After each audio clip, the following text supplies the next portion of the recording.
Halo, perkenalkan nama saya Melania Kole, biasa dipanggil Melan. NPM saya 21220095. Saya mengambil jurusan Ilmu Pemerintahan, Fakultas Ilmu Sosial dan Ilmu Politik di Universitas Timur. Di sini saya akan mereview sebuah buku yang berjudul Memahami Ilmu Politik yang ditulis oleh Ramlan Surbakti, penerbitnya PT Grasindo pada tahun 1992. Di sini saya akan menjelaskan di dalam buku ini terdapat 3 bab. Bab yang pertama yaitu bab pendahuluan. Pada bab pertama terdapat 7 item. Yaitu item yang pertama yaitu konsep-konsep politik. Sejak awal hingga perkembangan yang terakhir ada sekurang-kurangnya 5 landasan mengenai politik. Yang pertama, politik ialah usaha-usaha yang ditempuh warga negara untuk membicarakan dan mewujudkan kebaikan bersama. Yang kedua, politik ialah segala hal yang berkaitan dengan penyelenggaraan negara dan pemerintah. Kemudian yang ketiga itu politik sebagai gejala kegiatan yang diarahkan untuk mencari dan mempertahankan kekuasaan dalam masyarakat. Kemudian yang keempat, politik sebagai kegiatan yang berkaitan dengan perumusan dan pelaksanaan kebijakan umum. Kemudian yang terakhir yaitu politik sebagai konflik dalam rangka mencari atau mempertahankan sumber-sumber yang dianggap penting. Kemudian pada konsep politik terdapat 5 sub. Sub yang pertama yaitu klasik, kelembagaan, kekuasaan, fungsionalisme, dan konflik. Yang pertama yaitu klasik. Sebagaimana dikemukakan Aristoteles, pandangan klasik melihat politik sebagai suatu asosiasi warga negara yang berfungsi membicarakan dan menyelenggarakan hak ihwal yang menyangkut kebaikan bersama seluruh anggota masyarakat.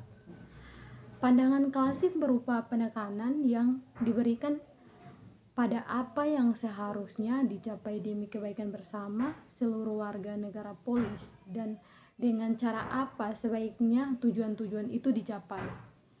Pandangan klasik ini menekankan aspek filosof yaitu idea dan etik daripada aspek politik. Kemudian yang berikut pada sub yang kedua yaitu kelembagaan. Pandangan ini melihat politik sebagai hal yang berkaitan dengan penyelenggaraan negara. Max Weber merumuskan negara sebagai komunitas manusia yang secara sukses memonopoli penggunaan paksaan fisik yang sah dalam wilayah tertentu.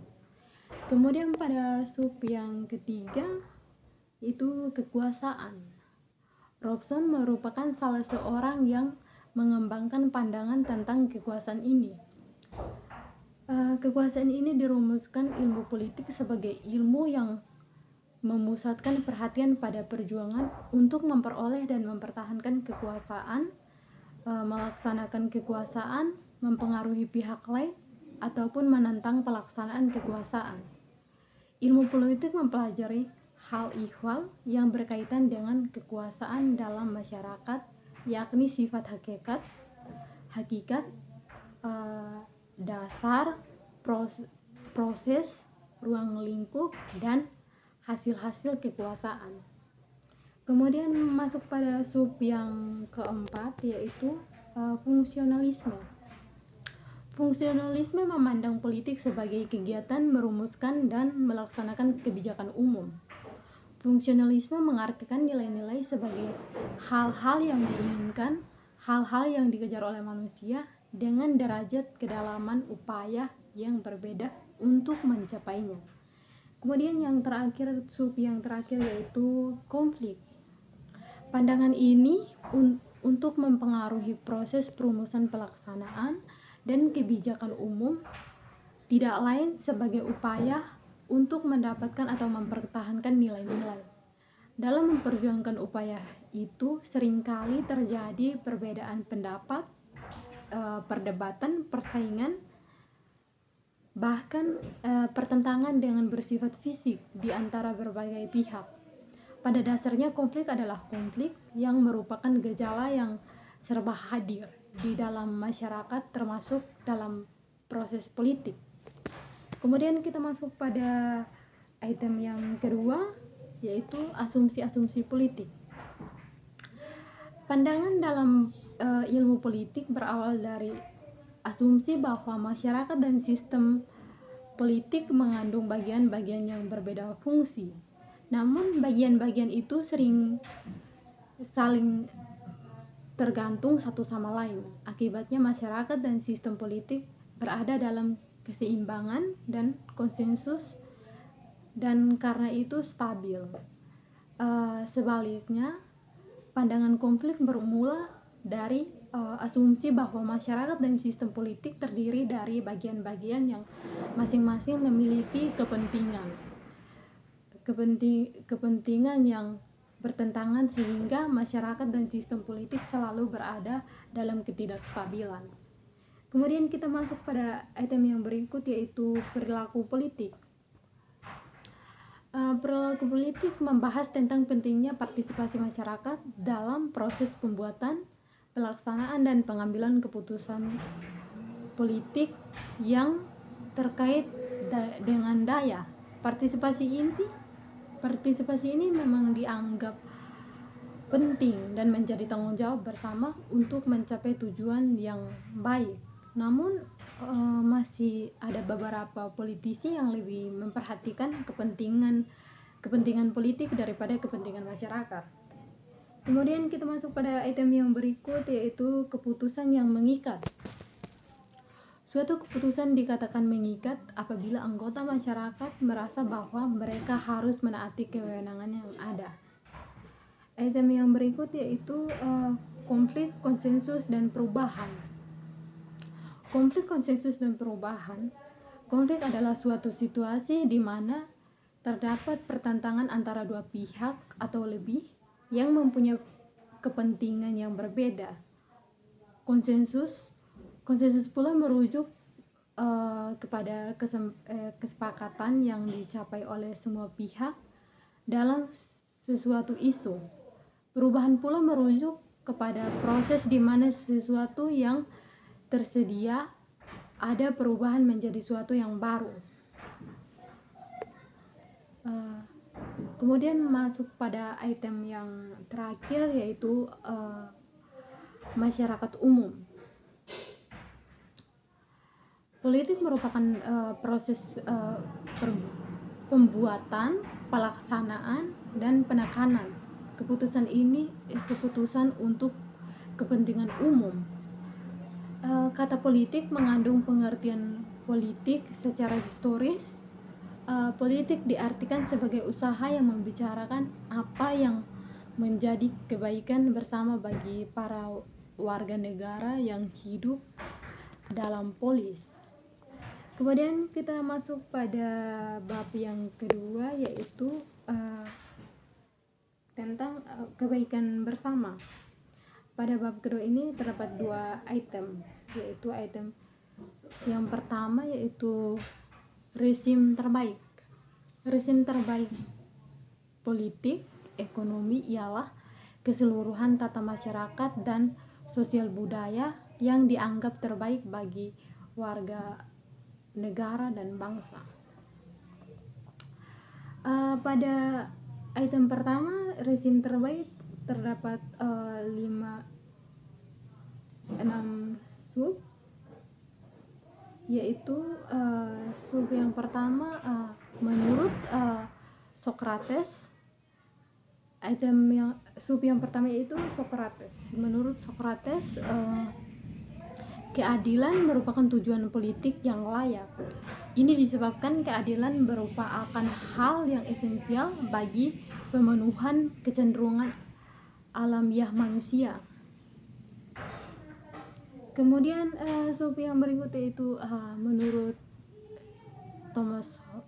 Hobbes mempunyai pandangan yang lain. Pada dasarnya manusia itu mementingkan diri sendiri dan bersifat rasional. Oleh karena itu, secara ilmiah manusia cenderung berkonflik dengan sesamanya. Sifat mementingkan diri sendiri tampak dalam persaingan memperebutkan perolehan dan kekayaan, ketidakberanian dan keselamatan, dan kemuliaan demi reputasi. Sedangkan menurut John Locke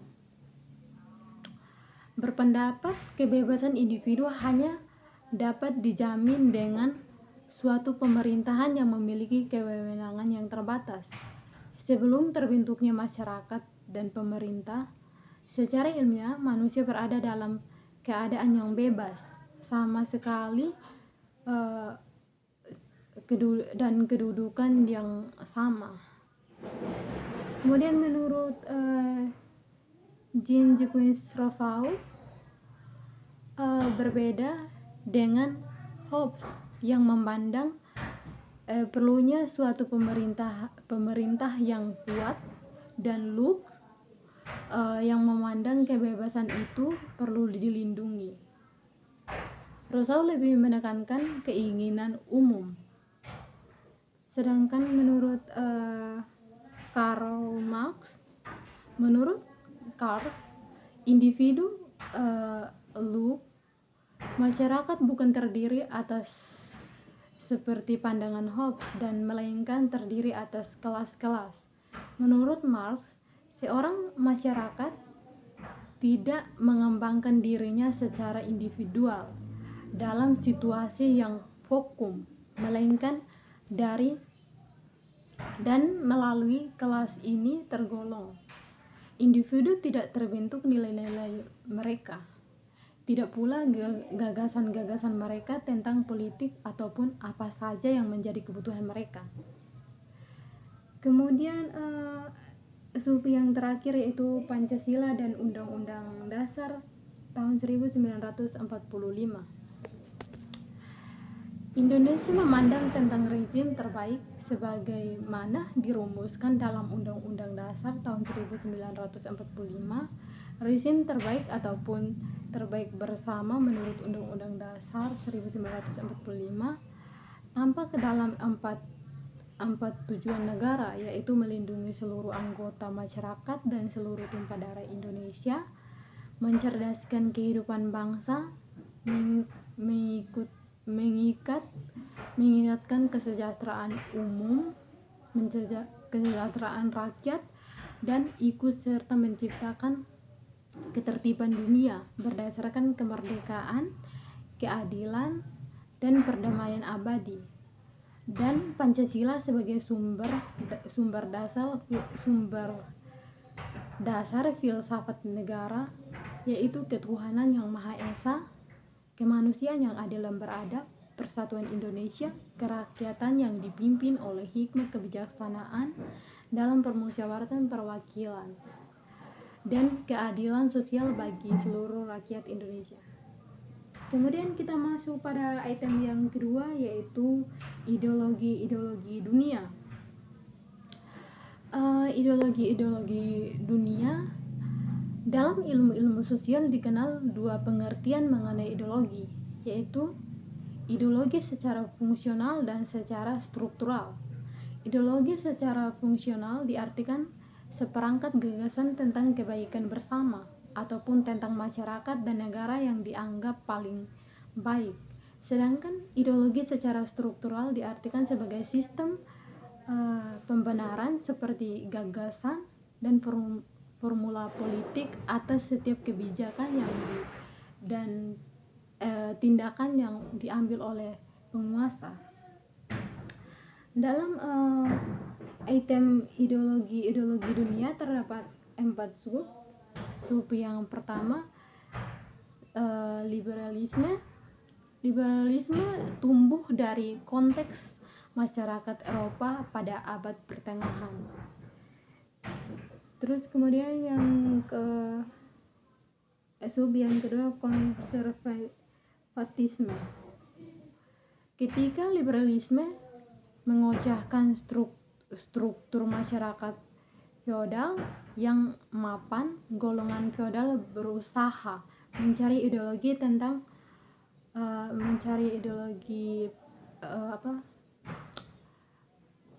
tandingan untuk menghadapi kekuasaan liberalisme. Dari sinilah muncullah ideologi konservatisme sebagaimana reaksi atas paham liberal. Kemudian masuk pada sub yang ketiga, yaitu sosialisme dan komunisme. Sosialisme dan komunisme berbeda utama antara sosialisme dan komunisme terletak pada sarana yang digunakan untuk mengubah kapitalisme menjadi sosialisme. Paham sosialis berkeyakinan perubahan dapat sejoyiknya dilakukan dengan cara-cara damai dan demokratis. Kemudian masuk pada sub yang terakhir, yaitu fasisme. Sebenarnya fasisme lebih merupakan gaya politik daripada ideologi sebagai seperangkat gagasan tentang kebaikan bersama. Sini kita akan masuk pada bab yang ketiga, yaitu sistem perwakilan kepentingan. Pada sistem perwakilan kepentingan, bab ini terdapat tiga item. Item yang pertama itu pluralisme. Pluralisme ialah suatu sistem yang memungkinkan semua kepentingan dalam masyarakat bersaing secara bebas untuk mempengaruhi proses, sehingga tercegah terjadinya suatu kelompok mendominasi kelompok lain. Kemudian masuk pada korporatisme. Kemudian masuk pada item yang berikut, yaitu korporatisme. Korporatisme merupakan upaya menghubungkan negara masyarakat, yaitu untuk pemerintah dan sebagai kegiatan organisasi kemasyarakatan yang sering disebut dengan istilah lain sebagai politisasi, yang birokrasi dan privatisasi berupa urusan kenegaraan. Kemudian masuk pada item yang terakhir, yaitu kelompok kepentingan. Kelompok kepentingan ialah sejumlah orang yang memiliki kesamaan sifat, sikap, kepercayaan atau tujuan yang sepakat mengorganisasikan diri untuk melindungi dan mencapai tujuan. Sebagai kelompok yang terorganisasi, mereka tidak hanya memiliki sistem keanggotaan yang jelas, tetapi juga memiliki pola kepemimpinan, sumber keuangan untuk membiayai kegiatan, dan pola komunikasi dan dalam maupun keluar organisasi. Mungkin penjelasan dari saya sekian dan terima kasih.